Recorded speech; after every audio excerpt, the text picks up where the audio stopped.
네, 함께 말씀 보겠습니다. 우리 사사기 8장 22절에서 27절까지 말씀입니다. 사사기 8장 22절에서 27절까지 말씀, 저와 여러분이 교독하기를 원합니다. 제가 먼저 읽겠습니다. 그 뒤에 이스라엘 사람들이 기드온에게 말하였다. 장군께서 우리를 미디안의 손에서 구하여 주셨으니 장군께서 우리를 다스리시고 대를 이어 아들과 손자가 우리를 다스리게 하여 주십시오.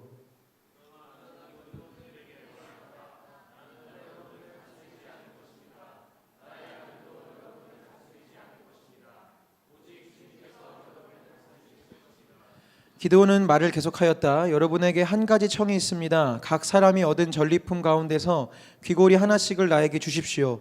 미디안군은 이스마엘 사람들이므로 모두 금 귀고리를 달고 있었다.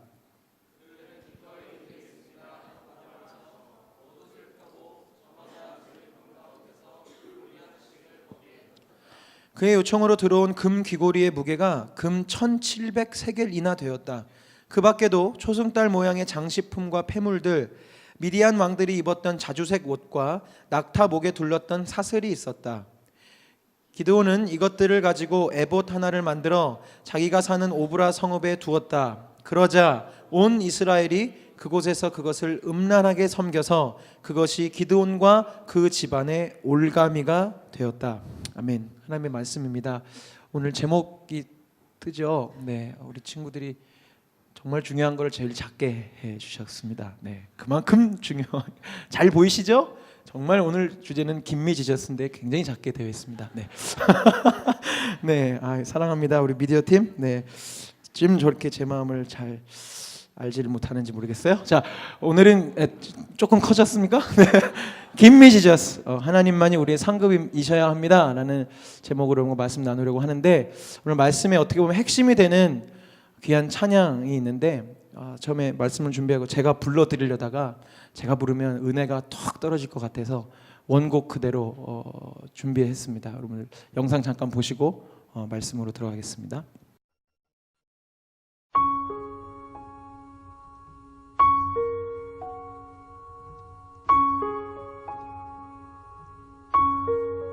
In the morning when I rise, in the morning when I rise, in the morning when I rise, give me Jesus,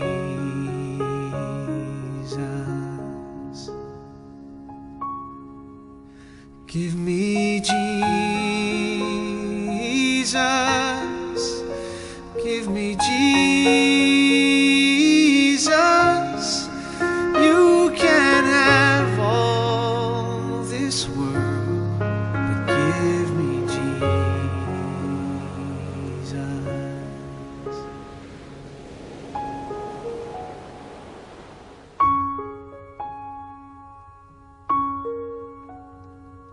And when I am alone, oh, and when I am alone, and when I am alone, give me Jesus,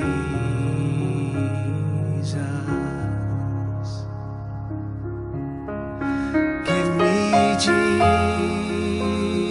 Jesus, give me Jesus.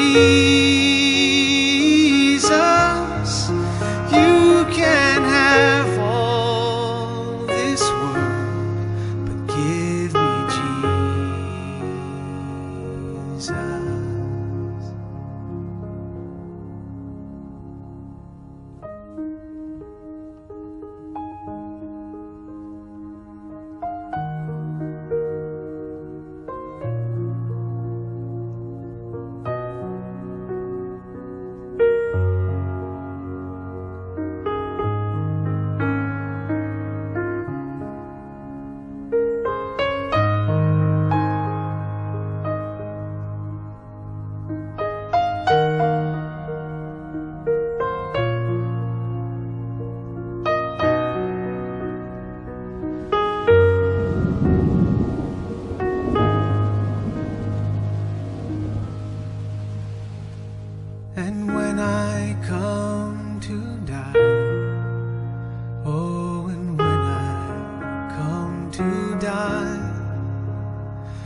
And when I come to die, give me Jesus.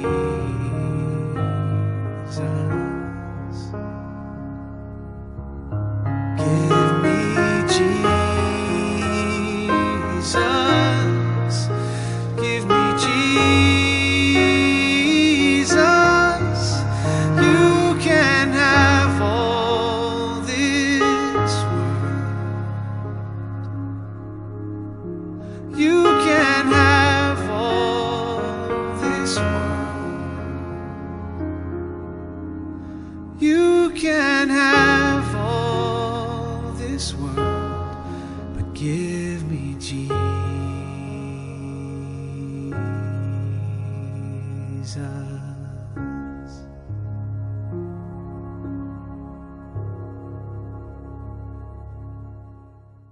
참 좋아하는 우리 남미의 CCM 사역을 하시는 페르난도 오르테가라는 분이 부르신 찬양인데요. 여기 가사에 보면 You can have all this world, but give me Jesus라고 되어 있습니다. 다소 유치하지만 제가 이렇게 번역을 했어요. 이 세상 모든 것은 주님이 가지세요. 제겐 그저 예수님을 주세요. 이 세상 모든 것 제겐 필요가 없습니다. 그저 제겐 예수님을 주세요. 우리말로 표현하자면 이런 고백이겠죠.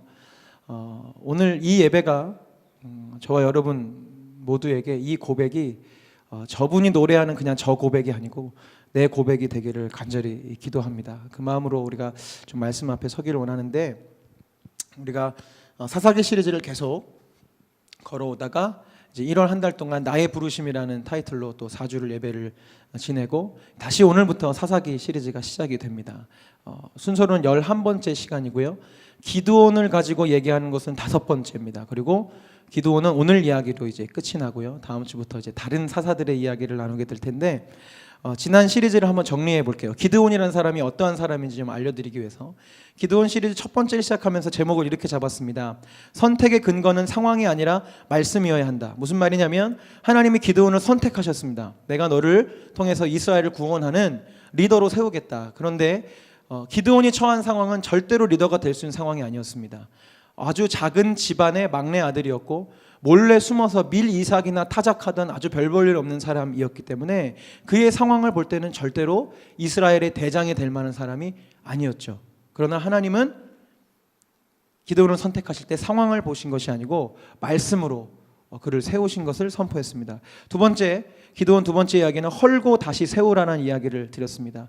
이제 기드온이 용기를 가지고 하나님 말씀을 믿고, 상황은 절대 아니었지만 내가 하나님 말씀 믿겠습니다, 하나님이 나를 보내시니 내가 가겠습니다라고 용기 내어서 나가려고 할 때 하나님께서 바로 보내신 것이 아니고 너희 집안에 있는 바알과 아세라 상을 헐어버리고 그 헐어버린 그 목재를 가지고 산 꼭대기에 가서 여호와를 위한 제단을 쌓으라고 명하셨어요. 그 말씀을 여러분들에게 선포하시면서 여러분들이 하나님의 사람으로서 영적인 싸움을 싸워 나가실 때 반드시 해야 할 것이 두 가지가 있다고 말씀을 드렸었습니다. 하나는 여러분 안에 있는 여전히 하나님 말고 사랑하고 의지하고 있었던 그 우상들을 찍어서 헐어버리라는 것이고, 그것으로 끝나는 것이 아니라 이제 기드온이 산 꼭대기에 제단을 세웠다는 것에서 우리가 깊은 묵상을 하게 되었었죠. 자기 집안의 제단을 쌓은 게 아니에요. 아무도 모르는 곳에서 제단을 쌓은 것이 아니고 모두가 볼 수 있는, 심지어 적군이었던 미디안 군들도 볼 수 있을 만큼 산 꼭대기 위에 제단을 쌓았다는 것입니다.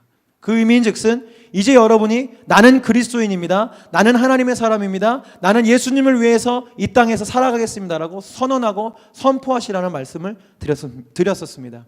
기드온 세 번째는 하나님이 쓰시는 숫자는 1이라는 이야기를 드렸습니다. 무슨 얘기냐면 지금 제가 정확히 숫자는 기억나지 않는데 몇만 명이 되는 사람들이 모였습니다. 이제 이스라엘을 위해 싸우겠다고요. 여러분 아시다시피 하나님이 그 숫자들을 계속 추리십니다. 100분의 1로 줄이십니다. 그래서 300명이 남았습니다. 그리고 사실은 그 300명을 갖고 쓰신 것이 아니라 그 모든 상황에서 그럼에도 불구하고 믿음으로 그 싸움을 싸워 나갔던 기드온 한 사람을 보시고 승리를 주셨다는 이야기를 드렸습니다. 마지막 네 번째는 하나님의 심판은 같은 편끼리 싸우게 하신다는 이야기를 여러분과 나누면서 특별히 이 나라 가운데 서로 분열하고 싸우고 있는 모습들을 우리가 중보하며 기도했던 시간을 가졌습니다. 오늘은 마지막 기드온에 대한 이야기의 마지막 시간입니다. 다시 말씀드린 대로 Give me Jesus라는 제목으로 하나님만이 우리의 상급이셔야 한다는 이야기를 드리려고 합니다. 아까 말씀드린 대로 하나님의 놀라운 능력을 힘입어 기드온과 300용사들이 미디안 대군 적어도 20만 명입니다. 우리는 항상 성경에 나오는 숫자들을 그냥 이렇게 넘어가는데 여러분들 한번 감정을 이입해서 보십시오.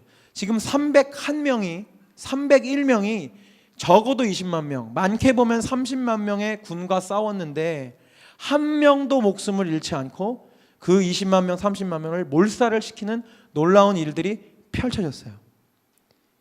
졸지에 기드온은 이스라엘 백성들 앞에서 전쟁 영웅이 됩니다. 그렇지 않겠습니까? 이스라엘 사람들은 지금 속사정을 몰라요. 기드온과 하나님 사이에 어떤 대화가 있었고 어떤 믿음의 결단이 있었는지 전혀 모릅니다. 어느 날 작은 집안 가문의 막내 아들이 불쑥 나오더니 300명 데리고 칼 갖고 나간 것도 아니고 항아리랑 이거 횃불 들고 나가더니 막 다 죽이고 돌아온 거예요. 대단했겠죠. 그런 글을 두고 오늘 읽었던 본문 22절에 이스라엘 백성들이 이렇게 얘기합니다. 장군께서 우리를 미디안의 손에서 구하여 주셨으니 장군께서 우리를 다스리시고 대를 이어 아들과 손자가 우리를 다스리게 하여 주십시오. 여러분, 사람들은 이렇게 간사합니다. 불과 며칠 전까지만 해도 바알과 아세라상을 무너뜨린, 아까 말씀드렸잖아요. 하나님이 기드온에게 명하셨어요. 너가 이 전쟁을 나가려고 하면 너희 집안에 있는 바알과 아세라상을 헐어버리라고. 그 다음날 아침 딱 됐거든요. 사람들이 자기네 마을 속에 있는 바알과 아세랑이 허물어져 있으니까 누가 이렇게 했냐고 막 찾기 시작합니다. 찾아봤더니 기드온이었거든요. 그러니까 사람들이 기드온 죽여야 된다고. 어떻게 저 신성한 바알과 아세라상을 저렇게 쓰레기처럼 이렇게 할 수 있냐, 죽여라 막 얘기를 합니다. 불과 며칠 전까만 해도 쳐 죽일 놈이라고 불렀던 사람에게 이제는 뭐라고 불러요? 장군님. 언제 장군으로 세웠다고, 그죠? 여러분, 사람들은 이렇습니다. 사람들은 어떤 것 하나의 상황을 보고 여러분들에게 쳐 죽일 놈이라고 했다가도, 장군님이라고 했다가도 또 마음이 바뀌면 다시 쳐 죽일 놈이라고 할 수 있는 것이 사람이죠. 아무튼 이렇게 간사한 사람들 앞에서 이제 백성들이 뭘 요구했냐면, 여러분 읽으신 대로 그냥 장군으로 머무는 것에 원하지 않았어요. 이제 이 대단한 전쟁 영웅께서 나라를 다스려 주기를 바랬습니다. 그것도 대대손손, 당신의 아들과 손자가 대를 이어 우리를 다스리게 해주십시오. 결국 무슨 얘기입니까? 왕이 되어달라는 얘기합니다. 왕이. 기드온이시여, 우리 이스라엘의 왕이 되어 주십시오. 여러분, 제가 요즘에 사무엘상을 계속 묵상하고 있는데, 여러분들도 성경을 조금 공부하고 읽으신 분은 아시겠지만 이스라엘에게서 왕은 누구였습니까? 하나님이셨습니다. 그래서 사사시대에는 다른 모든 나라들에는 왕이 있었지만 이스라엘만큼은 왕이 없었습니다. 왜냐하면 하나님이 왕이시였다고 우리가 그렇게 믿은 것이 아니라 하나님이 그렇게 선포하셨기 때문에 그 땅에는 왕이 필요가 없었어요. 그러나 보시면 알겠지만 이미 이때부터 이스라엘 백성들은 진정한 왕이신 하나님을 의지하는 대신에 눈에 보이는 확실한 것, 눈에 보이는 확실한 인간을 붙잡고 싶었던 것입니다. 이것이 얼마나 큰 죄악인지 주님 말씀하세요. 사무엘상 8장 6절에서 8절입니다. 읽어보겠습니다. 그러나 사무엘은 왕을 다스리게 해달라는 장로들의 말에 마음이 상하여 주님께 기도를 드렸더니 주님께서 사무엘에게 말씀하셨다. 백성들이 너에게 한 말을 다 들어주어라. 그들이 너를 버린 것이 아니라 나를 버려서 자기들의 왕이 되지 못하게 한 것이다. 그들은 내가 이집트에서 데리고 올라온 날부터 오늘까지 하는 일마다 그렇게 하여 나를 버리고 다른 신들을 섬기더니 너에게도 그렇게 하고 있다. 하나님의 말씀입니다. 여러분, 지금 왕을 세워달라고 하는 요구가 단지 행정적으로, 정치적으로, 군사적으로 하나님 우리 이스라엘에도 왕을 좀 세워주세요 라고 요청하고 있는 것이 아니라는 것이죠. 사람들은 그렇게 요청할지 모르지만 하나님은 그 본심을 보신 겁니다. 너희들이 나를 버려 인간을 왕으로 삼은 것이다. 이것이 그들의 죄악이었습니다. 이제 이스라엘 백성들이 이렇게 하나님을 버리고 인간 기드온을 믿고 의지하기 시작했어요. 여러분 보십시오. 이제 오늘 우리가 기드온이 우리의 이제 묵상의 주제인데, 여러분들 한번 기드온이시라고 한번 이제 감정을 이입해 보세요. 기드온은 지금 적어도 왕은 아니지만 사사는 그 시대에 종교적인, 정치적인 무엇이든 리더의 역할을 감당했어야 했습니다. 그렇다면 지금 백성들이 그릇된 요구를 하고 있단 말이에요. 하나님을 왕으로 삼지 않고 기드온을 왕으로 삼으려고 해요. 그럼 기드온이 어떻게 해야겠습니까? 진짜 리더라면 하나님 왕이십니다. 저에게 이러지 마십시오. 하나님을 믿으십시오 라고 얘기해야 하죠. 보십시오. 기드온이 말은 그렇게 합니다. 23절. 그러나 기드온은 그들에게 말하였다. 나는 여러분을 다스리지 않을 것입니다. 나의 아들도 여러분을 다스리지 않을 것입니다. 오직 주님께서 여러분을 다스리실 것입니다. 기드온의 이야기가 이 23절까지 나오고 기드온이 죽어서 장사되어서 그 조상에게로 돌아갔더라고 마무리됐다면 이제 우리가 살펴보게 되겠지만 아마도 기드온은 성경상에서 다윗 다음으로 위대한 인물이 되지 않았을까 싶어요. 말만 보면 너무 멋지거든요. 저 왕 되지 않겠습니다. 저의 아들도 왕 되지 않겠습니다. 그런 세습하지 않겠습니다. 하나님만이 여러분을 다스리실 겁니다 라는 이 놀라운 선포를 했던 멋진 사람인데 그 뒤에 나오는 이야기들이 이제 기드온의 실제 마음을 알게 해요. 안타깝게도 기드온은 하나님만으로 만족하지 못했던 것 같습니다. 24절 말씀입니다. 기드온은 말을 계속하였다. 자기가 말한 거예요. 계속 아까 그 멋진 말에 이어서 곧바로 뭐 백성들이 막 그래도 한번 왕이 되주십시오 이렇게 한 것도 아니에요. 바로 얘기하자마자 말을 계속했어요. 여러분에게 한 가지 청이 있습니다. 한 가지 요청이 있다는 거예요. 각 사람이 얻은 전리품 가운데서 귀고리 하나씩을 저에게 좀 주세요. 이제 미디안 군을 쳤는데 미디안 군이 지금 이제 이스마엘 사람들이라는 말은 이제 이슬람 사람들이라는 말과 이제 나중에 연결이 됩니다. 지금도 이슬람 사람들이 이렇게 귀걸이도 하고 초승달 이런 장식품들을 하잖아요. 그때부터도 그랬던 것 같아요. 금 귀걸이들을 미디안 군이 다 갖고 있었는데 금 귀걸이만 뭐 20만 개였으니까 뭐 어마어마한 개수가 됐었겠죠. 그러니까 여러분들이 막 이제 전쟁을 이기면 막 완전 노다지 아니겠어요? 막 죽은 사람 귀에 금귀걸이 막 떼가지고 막 자기 주머니에 채워서 왔을 텐데 기드온이 요청한 거예요. 하나씩만 주세요. 하나씩만. 여러분들 전리품 수고한 것 중에 한 개씩만 주십시오. 여기까지 제가 묵상할 때는 그럴 수도 있지라는 생각을 하게 됐어요. 그래도 기드온이 전쟁에서 승리한 장군이고 대장이고 좋은 공을 세웠으니까 한 사람한테 그 귀걸이 하나 정도씩 받는 거 뭐 얼마나 대단한 죄가 될까 싶었는데 다시 이 말씀을 찬찬히 보게 되는데 26절에 있는 그 금의 무게가 갑자기 궁금하게 느껴졌습니다. 그러니까 여담이지만 여러분 이제 큐티를 하시고 말씀 묵상을 깊이 하시다 보면 하나님께서 그런 궁금증을 주실 때가 있어요. 갑자기 이게 궁금한데? 그러면 여러분 궁금한 데서 멈추면 안 됩니다. 찾아보셔야 됩니다. 여러분들에게 추천한 것은 인터넷은 별로고요. 인터넷은 각종 이단들이 여러분들의 질문에 답을 달 준비를 하고 있기 때문에 가까운 기독교 서점에 가면 좋은 성경 사전들이 있고요. 여러분 주변에는 좋은 전도사님들, 목사님들이 있습니다. 목사님들이 바로 가서 물어보면 대답을 잘 못하시더라도 실망하지 마시고요. 목사님은 목사님이지 신학자가 아니기 때문에 근데 목사님들은 찾으실 수는 있어요. 자료들을. 그러니까 꼭 여러분들 궁금한 게 있으면 그냥 넘어가시면 안 돼요. 궁금한 건 반드시 거기에 하나님 말씀하고자 하시는 것이 있다는 얘기인데 저는 그날 제가 이거 작년 9월에 묵상했던 본문인데 갑자기 금 귀걸이 무게가 금 1700세겔이라고 되는 것에서 궁금증이 일어났습니다. 예전에 뭐 기도는 많이 읽었으니까 그냥 귀걸이 하나씩 받아서 금 앨범 만들어서 우상 만들어서 이게 문제가 됐었구나라고만 생각했거든요. 근데 금 1700세겔이래요. 우리는 세겔이란 단위를 요즘에 안 쓰시잖아요, 그죠? 혹시 집에서 쓰시는 분 있으세요? 내 몸무게가 몇 세겔이야? 하면서 없으시죠? 그렇게 성경적인 분은 없으시죠? 예. 아무튼 제가 찾아보니까 금 1700세겔이 얼마냐면 현재 단위로 19.38kg이었어요. 약 20kg. 여러분 금 20kg 잘 감이 안 오시죠? 우리 다 검소하게 사시는 분이라. 여러분 금이 순금 한 돈이 몇 g인지 아십니까? 3.75g입니다. 나중에 아기가 생기거나 뭐 하시면 돌잔치 때 돌반지가 들어오면 보통 반돈 내지는 한 돈을 주시거든요. 3.75g 정말 가벼워요. 정말 가벼운데 그 금 한 돈이 지금 제가 찾아보니까 현 시세가 지금 2014년 2월은 19만 원이고요. 제가 이 말씀을 묵상할 때 2013년 9월 때는 20만 원이었어요. 순금 한 돈이 지금 좀 다시 떨어지고 있는데 20만 원으로 볼 때 19.38kg을 이 순금 한 돈으로 이렇게 하면 여기 지금 수학 전공하신 분들이 있으실 텐데 제가 도와드릴게요. 몇 돈이 되냐면 몇 돈이 될까요? 5천 돈이네요. 5천 돈. 순금 5,000돈. 한 돈이 얼마? 한국 돈으로 20만 원. 곱하면 얼마? 10억. 네. 제 계산이 틀렸으면 다음 주에 알려주세요. 근데 제가 아마 정확히 계산. 네. 제가 예전에 큰 실수했잖아요, 설교하다가. 네. 안중근과 안창호를 헷갈려서는 절대로 안 되겠습니다. 네.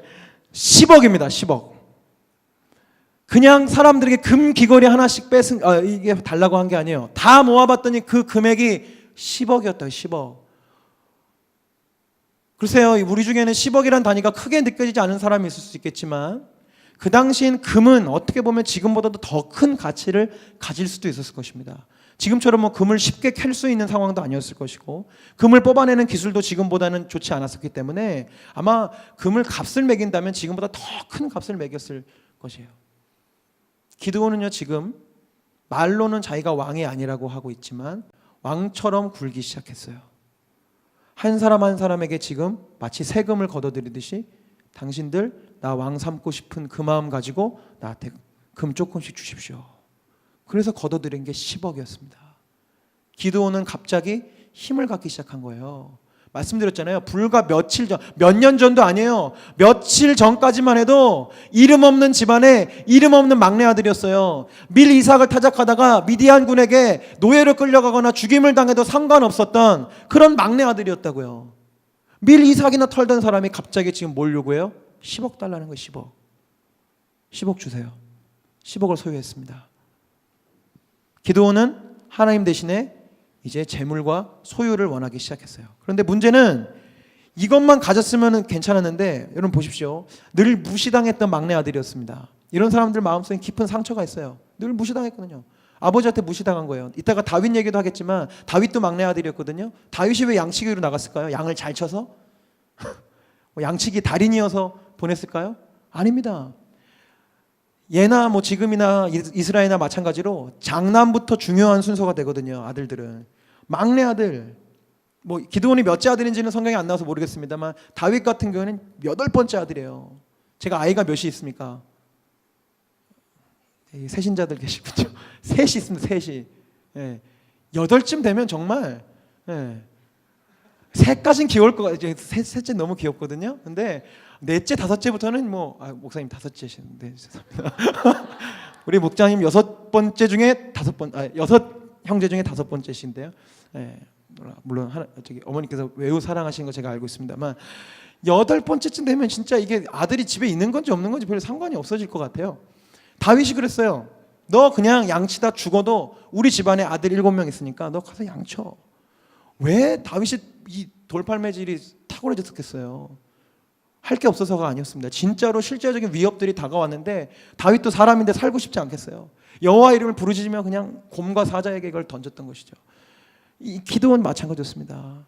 아무도 신경 써주지 않고 아무도 그를 따르지 않았던, 어떻게 보면 굉장히 찌질해 보일 수 있는 그런 사람이었는데 졸지에 사람들이 환호하고 칭찬하고 왕이 되어달라고 그러고 막 장군님이라고 하니까 제가 추측컨대 이 기드온이 막 마음이 확 돌아가기 시작했던 것 같아요.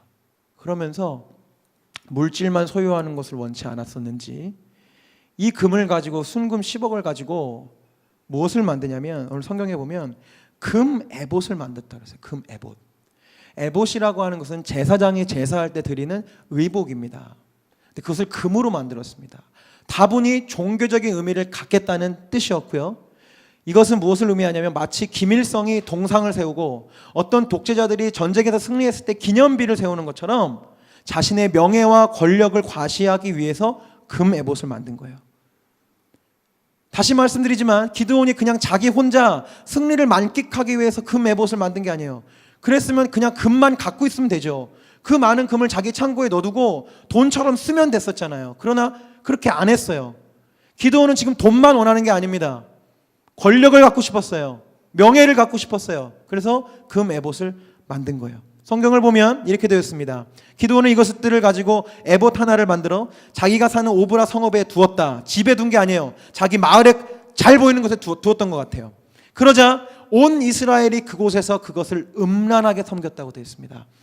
도대체 어떻게 섬겼는지 모르겠지만 성경은 음란하게 섬겼다고 했습니다. 우상 숭배했다는 뜻입니다. 그 앞에서 온갖 음란한 제사를 다 버렸다는 뜻이 됩니다. 바알과 아세라를 숭배하던 그 자리에 바알과 아세라를 기드온이 헐어버렸잖아요. 그 믿음의 영웅이 이제 그 자리에 금 에봇을 갖다 둔 거라고요. 성경을 어디를 봐도 기드온이 백성들을 말렸다는 이야기가 없습니다. 금 에봇을 갖다 주고 백성들이 음란하게 섬겼으면, 정상적인 사람이었다면, 우리가 기대했던 그 믿음의 영웅 기드온과 300용사의 그 사람이라면 이렇게 얘기했어야죠. 당신들 뭐 하는 거냐, 이거 내가 그냥 나 승리해서 내 기념하려고 둔 건데 왜 이러세요? 라고 했었어야죠. 성경에 그 내용 한 줄도 없습니다. 이 말인즉슨 그냥 둔 게 아닙니다. 목적이 분명했다는 것이죠. 이스라엘은 지금도 그렇지만 굉장히 종교적인 국가입니다. 종교적으로 내가 무언가를 가지고 있다는 것은 그것이 곧 권력이 되고 그것이 곧 힘이 돼요. 보십시오. 이제 기드온의 금 에봇은요, 무슨 만병통치의 상징이 돼요.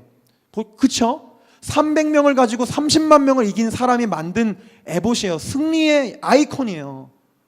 예전에 제가 설교하면서 얘기했죠. 카톨릭이 타락할 때 어떤 일이 있었냐면 성물 숭배가 있었습니다. 뭐 막 예수님의 이빨이라고 막 어떻게 찾았는지 모르겠지만 아니겠죠. 근데 예수님의 이빨이라고 하면서 그 어떤 그 성스러운 날이 되면 그 이빨을 가서 이렇게 만지면 이가 낫고 뭐 이런 미신들을 막 만들기 시작한 것처럼, 그 에봇이 이제 이스라엘 사람들에게 무슨 문제가 생기고 자기 삶에서 실패가 있고 절망이 있을 때마다, 야 오브라에 가봐, 기드온의 금 에봇이 있대, 야 그거 한번 만지고 오면 인생 바뀐다더라, 야 그럼 이런 식으로 우상이 되어지기 시작한 거예요. 이제 이 승리의 에봇이 어마어마한 권력의 상징이 되어집니다. 근데 이런 상상이 저만의 상상이 아닌 것이, 나중에 이제 구절을 넘기다 보면 그 후에 기드온에게 아들이 생기는데, 아들이 몇 명인지 아세요, 여러분? 혹시 자녀 많이 낳고 계신 분 계십니까? 그럼 기드온을 본받으십시오. 기드온이 아들이 7명도 아니고요, 10명도 아니고요, 아들이 자그만치 70명이었습니다. 자매님들은 좀 놀라시네요. 예. 상상이 안 되시죠? 예. 저희 집사람이 애 셋 낳는데도 거의 죽을 뻔했습니다. 그렇다면 한 여자가 과연 아이를 70명을 낳을 수 있을까요? 없을까요? 예. 있다고 생각하시는 분은 대단한 믿음을 가지셨거나 전혀 결혼할 생각이 없으신 것으로 제가 파악하겠습니다. 한 여자가 죽어도 70명은 낳을 수 없습니다. 예, 낳을 수가 없어요, 여러분. 그 말인즉슨 뭐겠습니까? 어마어마하게 많은 부인이나 첩들이 기드온에게 생겼다는 것이죠. 마치 왕처럼. 말은 왕이 안 되겠다고 했는데 기드온이 하는 모습 족족 지금 이제 보면 10억 걷어들이고 에봇 만들고 자식 70명을 만들고 있어요. 하나님을 위해서 뭔가 했다는 얘기 한 줄도 없이 스스로 왕이 되기 시작한 거예요. 왕이 뭡니까? 그 당시 왕, 길 가다가 예쁜 여자 있으면 너 나랑 결혼하자, 그거 아니겠어요? 적어도 70명이 낳으려면 한 부인이 한 20명, 30명은 됐었어야 할 겁니다. 완전 왕이 되어버린 거예요. 말만 그렇게 얘기하지 않았지, 일국의 왕이 된 것처럼 모든 권력과 모든 재력과 모든 것들을 기드온이 쥐어잡고 있었어요. 무엇 하나 때문에? 성경에 기록된 대로 10억 걷어들어서 만든 그 금 에봇 하나 때문에. 그 금 에봇을 가지고 기드온은 마치 무슨 마법의 칼을 가진 것처럼 권력자가 될 수 있었던 것이죠. 그런데 성경은 우리에게 아주 중요한 교훈을 우리에게 던져주고 있습니다. 기드온의 이야기가 여기서 끝이 나지 않는다는 것을 보여주고 있습니다. 27절을 다시 봤으면 좋겠습니다. 27절. 기드온은 이것들을 가지고 에봇 하나를 만들어 자기의 사는 오브라 성읍에 두었다. 그러자 온 이스라엘이 그곳에서 그것을 음란하게 섬겨서, 그 다음 구절입니다. 그것이 기드온과 그 집안에 무엇이 되었습니까? 올가미가 되었습니다. 여러분, 올감이 뭔지 아시죠? 동물들을 사냥하고 동물들을 죽일 때 쓰는 올무, 탁 낚이게 하는 거, 죽게 만드는 거, 넘어지게 만드는 거, 그것이 올감인데요. 어떻게 올가미가 됐냐면, 이제 금 에봇을 가지고 권력을 가지고 아들을 70명을 낳았습니다. 그런데 그 중에 아비멜렉이라는 서자가 한 명 있었어요. 첩의 아들이었겠죠. 아비멜렉이 자기가 이스라엘의 왕이 되겠다고 마음을 먹습니다. 왜냐하면 자기 아빠를 보니까 이건 거의 왕이거든요. 말로는 왕이라고 안 하고 왕궁에 안 살아서 그렇지 하는 거 보니까 대단한 왕이에요. 근데 아빠가 바보같이 왕이 안 돼. 왕은 안 되고 뭐 계속 그러고만 살아. 딱 보니까 자기가 왕이 돼야 되겠거든. 그런데 경쟁 상대가 몇 명이에요? 69명. 5명도 아니고 자기의 경쟁 상대 69명이에요. 그래서 이 아비멜렉이라는 사람이 굉장히 지혜롭고 잔인했던 사람인데 한 날에 잔치를 베푼 다음에 68명을 죽입니다. 그 중에 한 명이 어떻게 가까스로 도망을 쳐요. 그래서 한 명은 살아남아서 결국 그 한 사람 때문에 이제 아비멜렉이 죽게 되는 이제 이야기들이 나오는데 하루에 68명을 죽였습니다. 여러분, 남의 집 얘기하니까 우리가 슬프지 않죠? 기드온의 입장에 되어 보십시오. 자기 아들들, 그래도 뭐 부인이 많고 어쨌든 자기의 자식들 아닙니까? 70명 있었는데 자기 자식 중 하나가 다른 자식들 68명을 다 죽였어요, 하루에. 이거보다 더 큰 집안의 비극이 어디 있습니까? 자식이 자식을 죽였습니다. 한두 명도 아니고 68명이나 죽였어요. 그리고 3년 동안 기드온의 아들 아비멜렉이 비공식적인 왕으로 이스라엘을 다스렸는데 그는 그의 통치 기간 중에 68명을 죽였던 사람이 덜은 건 두렵지 않았나 봐요. 세겜 사람들 1000명을 또 학살합니다. 무서운 사람이죠. 그리고 자신도 죽임을 당해요. 엄청난 비극이 기드온의 집안에서부터 이스라엘 전체로 번지기 시작합니다. 그리고 더 큰 문제가 있었습니다.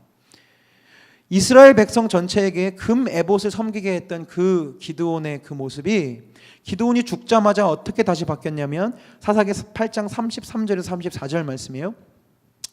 기드온이 죽으니 이스라엘 자손이 다시 바알들을 음란하게 섬기고 바알 브릿을 자기들의 신으로 삼았다. 이스라엘 자손은 주위의 모든 적으로부터 자기들을 건져내신 주 하나님을 기억하지 않았다. 이거 아주 중요한 구절입니다. 여호와 하나님 만군의 주 여호와의 이름으로 30만의 미디안 대군을 무너뜨리고 그리고 그 이전에는 용기 있게 바알과 아세라상을 헐어버리고 산 꼭대기에 오직 여호와를 위한 제단을 쌓았던 그 기드온이 전쟁에 대한 승리의 대가로 하나님을 구하지 않고 금을 구하고 에봇을 만들고 70명의 아들을 만드는 권력을 추구하기 시작하자 기드온만 망한 게 아니고요, 이스라엘 전체가 망하기 시작한 거예요. 바알을 이전보다 더욱더 음란하게 섬기면서 그전에는 그래도 이 이스라엘 백성들이 양다리를 걸쳤었습니다. 하나님도 믿고 바알도 믿었었어요. 물론 이것도 옳은 것은 아닙니다. 그런데 지금 어떻게 해요? 아예 하나님을 잊어버립니다. 하나님을 기억하지 않아요. 하나님을 버려버린 거예요. 누구 때문에? 기드온 때문입니다. 기드온이 하나님 대신에 다른 것을 자신의 상급으로, 하나님 대신에 다른 것을 자신의 분깃으로, 자신의 몫으로 삼기 시작했을 때 이 엄청난 비극이 시작된 거예요. 성경 말씀 그대로 이것이 기드온과 그의 집안과 이스라엘에게 올가미가 된 것입니다. 자, 이제 여러분이 정말 하나님의 말씀을 존중하고 하나님의 말씀 앞에서 경외함으로 서는 사람들이 원한다면 오늘 본문을 통해 주시는 하나님의 메시지에 귀를 기울이셔야 돼요. 여러분, 어리석은 백성들, 어리석은 민족들, 망하는 민족들이 왜 망하는지 아시죠? 지나온 역사를 바라보지 않고 역사를 공부하지 않은 민족은 넘어집니다. 무너집니다. 여러분들이 역사를 배우면서 우리에게 일제시대가 있었고 전쟁이 있었다는 것을 잘 배우신 이유가 무엇이냐면 다시 우리나라에게 그런 일이 일어나지 않도록 우리가 공부하고 배웠던 것입니다. 마찬가지예요. 우리가 하나님의 사람으로 하나님의 백성으로 살아갈 때 우리가 동일했던 하나님의 백성들이 저지른 실수가 있다면 우리가 똑같이 그 실수를 저지르면 정말 멍청하고 정말 어리석은 사람이 됩니다만 우리는 그렇게 성경을 통해서 이미 하나님께서 모든 것을 다 보여주셨음에도 불구하고 똑같은 실수를 또 저지릅니다. 보디 원하건대 이곳에 모여있는 하나님의 예배자들, 하나님을 사모하고 하나님을 기다린 여러분들만큼은 이 이스라엘 백성과 기드온이 저질렀던 똑같은 실수를 저지르지 않기를 간절히 축원합니다. 아멘. 그래서 첫 번째 메시지가 무엇이냐? 하나님만이 내가 받을 상급이어야 합니다. 계속 좀 띄워주십시오. 여러분 한번 선포해 주시겠어요? 여러분의 입술로 시작. 하나님만이 내가 받을 상급이어야 한다. 여러분, 기드온은 전쟁에 대한 승리의 상급을 하나님으로 여기지 않았다는 것을 확인하셨죠. 그죠? 덮어놓고 믿는 게 아니라 확인하셨죠? 네. 우리 커뮤니케이션 되고 있는 거죠? 안 되면 다시 처음부터 할 거예요. 네. 확인하셨잖아요. 하나님만을 여호수아처럼 승리가 와도 하나님 내가 주님만을 섬기겠습니다라는 고백을 했었어야죠. 기드온이. 나 그냥 먹고 살 수 있을 만큼만 땅만 주세요. 여호수아는 그랬거든요. 에브라임 산지에 척박한 땅에 나와 내 가족들이 먹고 살 수 있을 만한 밭 좀 주는 걸로 내가 만족하겠습니다. 그리고 나와 내 집은 여호와를 섬기겠습니다 라고 말했던 여호수아처럼 전쟁의 승리에 대한 상급을 하나님으로 구했어야 됐는데 기드온은 그렇게 하지 않았어요.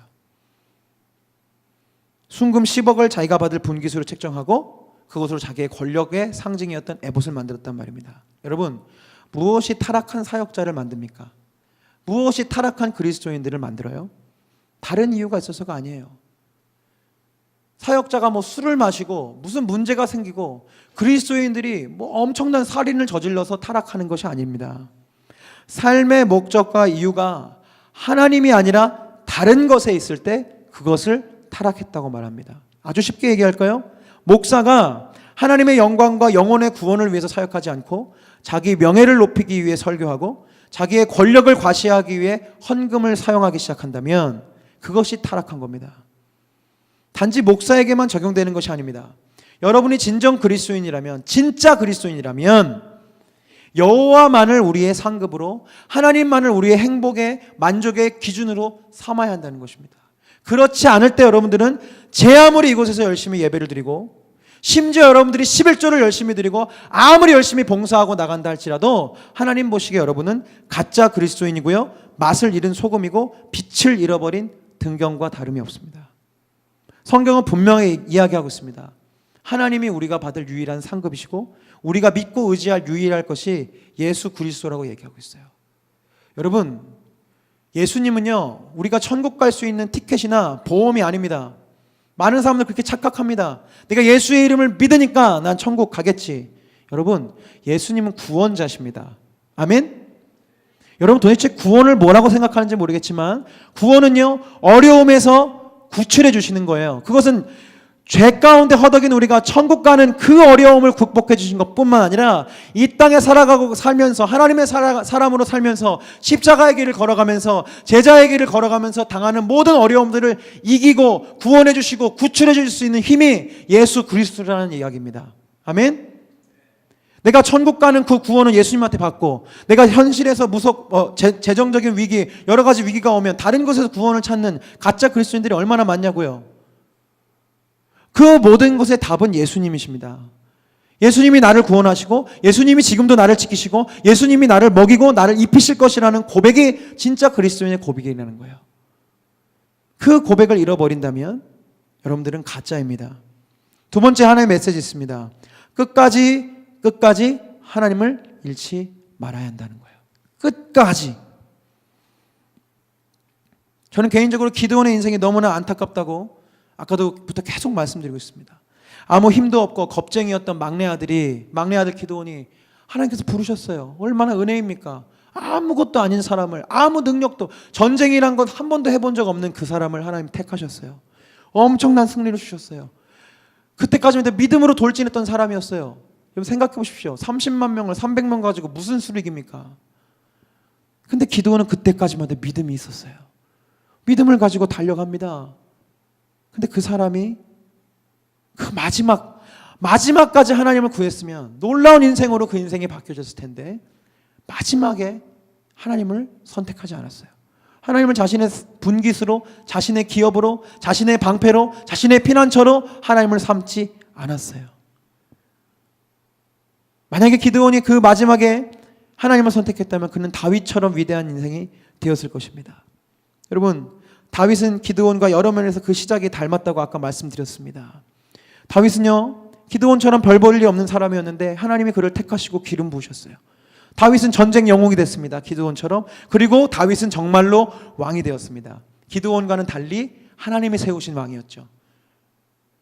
그러나 다윗은 기드온과는 달랐어요. 왕의 자리에서 자기의 명예나 권력을 자기의 상급으로, 자기의 분깃으로 절대로 여기지 않았습니다. 딱 한 번 실수합니다. 그 실수도 기드온과 비슷했죠.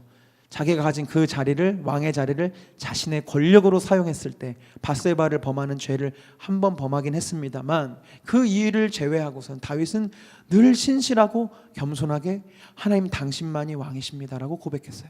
자, 다윗의 고백을 보십시오. 시편 142편 5절입니다. 여호와여, 내가 주께 부르짖어 말하기를 주는 나의 피난처시요 살아있는 사람들의 땅에서 나의 분깃이시라 하였나이다. 분깃이라는 말이 우리에게는 익숙한 단어가 아닙니다. 현대어가 아니기 때문에 분깃이 우리말로 하면 몫입니다. 몫. 우리식으로 말하면 보상이란 뜻이고요. 더 여러분들에게 삶에 하면 월급이란 뜻이 됩니다. 여러분들의 봉급. 하나님, 내가 당신을 섬기며 이스라엘 왕으로 살면서 내가 받는 월급은 돈이 아니라, 여자가 아니라, 권력이 아니라, 명예가 아니라 내 월급은 하나님이십니다 라는 고백이 다윗의 고백이었다는 거예요. 하나님, 내가 받을 상급, 내가 받을 목, 내가 받을 그 모든 영광, 그 상급은 오직 하나님이십니다. 내가 하나님을 얻으니 내가 만족합니다. 내가 하나님을 가질 수 있으니 나는 행복합니다 라고 얘기했던 것이 다윗이에요. 아까 만들었던 저 찬양처럼 주님, 세상 모든 것 주님 가지세요. 제겐 그저 예수님을 주세요 라고 했던 고백이 여호와는 나의 분깃입니다, 여호와는 나의 받을 유일한 상급이십니다라는 고백이라는 것이죠. 그러나 그의 아들 솔로몬은 어떠했습니까? 그는 그의 몫을 하나님으로 삼지 않았어요. 그는 젊은 시절에는 하나님의 지혜를 구했던 사람이었습니다. 그러나 그는 끝까지 하나님을 구하지 않았어요. 지금 두 번째 메시지를 여러분께 전하면서 끝까지라는 단어를 계속 강조하고 있습니다. 여러분, 지금 이 자리에 나와서 이렇게 예배하고 있지만 이 믿음을 끝까지 지키시길 간절히 바랍니다. 끝까지 지키는 사람만이 승리할 수 있어요. 여러분들의 인생에 갑자기 잘 나가고 갑자기 성공하고 갑자기 많은 재물과 갑자기 많은 인간의 칭찬이 주어졌을 때, 그때에도 지금처럼 하나님 두려워하고 하나님 말씀 앞에 서고 하나님 예배하는 것을 존귀히 여기고 존중할 수 있는 사람이 되어야 한다는 말입니다. 그러나 많은 사람들이 어렵고 힘들 때, 내가 취업을 준비할 때, 내가 결혼을 준비할 때, 내 삶에 문제가 있을 때, 내 가정에게 어려움이 있을 때는 예배합니다, 기도합니다, 열심히 하나님 찾습니다. 그러나 끝까지 그 믿음을 지키진 않아요. 솔로몬이 그랬어요. 처음에 얼마나 멋있습니까? 1,000번제를 드리고서 재물과 영광과 권세를 하나님 앞에 구하지 않고, 하나님, 저에게 이 백성들을 다스릴 수 있는 당신의 지혜를 주십시오라고 했던 멋있던 하나님의 사람이었는데, 어느 순간 그가 하나님을 잃어버립니다. 하나님 대신 재물과 영광과 여자들을 자신의 상급으로 삼기 시작해요. 시간이 없어서 다 열거할 수가 없습니다. 열왕기상 10장에 보면 어마어마한 양의 솔로몬의 재산 리스트가 쫙 나와요. 정말 많습니다. 중요한 것은 그 열거된 목록이 끝나자마자 11장에 이런 기록이 나타나요. 제가 한번 읽어볼게요. 솔로몬 왕은 외국 여자들을 좋아했다. 이집트의 바로의 딸 말고도 모압 사람과 암몬 사람과 에돔 사람과 시돈 사람과 헷 사람에게서 많은 외국 여자를 후궁으로 맞아들였다. 주님께서 일찍이 이 여러 민족을 두고 이스라엘 자손에게 경고하신 일이 있었다. 너희는 그들과 결혼을 하고자 해서도 안 되고 그들이 청혼하여 오더라도 받아들여서는 안 된다. 분명히 그들은 너희의 마음을 그들이 믿는 신에게로 기울어지게 할 것이다 하고 말씀하셨다. 그런데도 솔로몬은 외국 여자들을 좋아하였으므로 마음을 돌리지 못하였다. 3절, 그는 자그마치 700명의 후궁과 300명의 첩을 두었는데 그 아내들이 그의 마음을 사로잡았다. 오늘 어마어마한 숫자들이 계속 나오죠. 네. 여러분, 후궁이 700명이고 첩이 300명이면 1000명의 부인을 거느리고 살았다는 얘기입니다. 형제님들 이렇게 입가에 미소를 띄십니까? 네. 삼천궁녀 의조왕보다 좀 수가 적어서 놀라지 않으시는 분은 다행히 여기는 없는 것 같아요. 여러분, 부인이 700명이고 첩까지 합치면 1000명이면 이건 솔직히 완전히 미친 겁니다. 이건 솔직히 여자에 미친 거예요. 확실히. 성경에 지금 계속 기록되거든요. 여자들을 좋아했다. 외국 여자들을 좋아했다. 참 성경 참 좋아요. 막 이렇게 디테일하게 아주 좋아했어요. 막 갖가 나라들 보십시오. 막 온 그 동네 다 나와요 지금 막. 여러분, 그런데 중요한 게 여자에도 미쳐 있지만 지금 솔로몬이 권력에도 미친 거예요. 아까 말씀드렸죠. 기드온은 동네 다니면서 여자를 취했지만 솔로몬의 권력이 얼마나 셌으면 이젠 나라마다 다니면서 여자를 고르는 거예요. 모압 예쁜데 보내. 이 정도의 권력을 가졌다는 겁니다.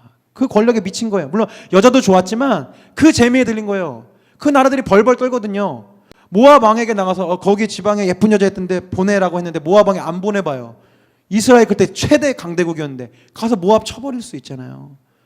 그 권력의 맛이 들은 거예요, 이 솔로몬이. 그러니까 보는 족족 나라마다 다니면서 완전 졸개를 삼은 거죠, 그 주변의 나라들을. 솔로몬은 끝까지 하나님을 구하지 않았습니다. 이렇게 기드온처럼 인생의 마지막이 될수록 점점 하나님 대신 다른 것을 자기의 상급으로 구하기 시작했어요. 그러니 솔로몬의 행동이 다시금 그와 이스라엘에게 올가미가 될 수밖에 없었던 겁니다. 여러분 아시다시피 솔로몬 때문에 이스라엘이 두 개의 나라로 갈라지게 되고요. 솔로몬 때문에 이스라엘의 그 전보다 훨씬 더 심한 우상 숭배 문화가 시작돼요. 열왕기상 11장 4절입니다. 솔로몬이 늙으니 그 아내들이 솔로몬을 꾀어서 다른 신들을 따르게 하였다.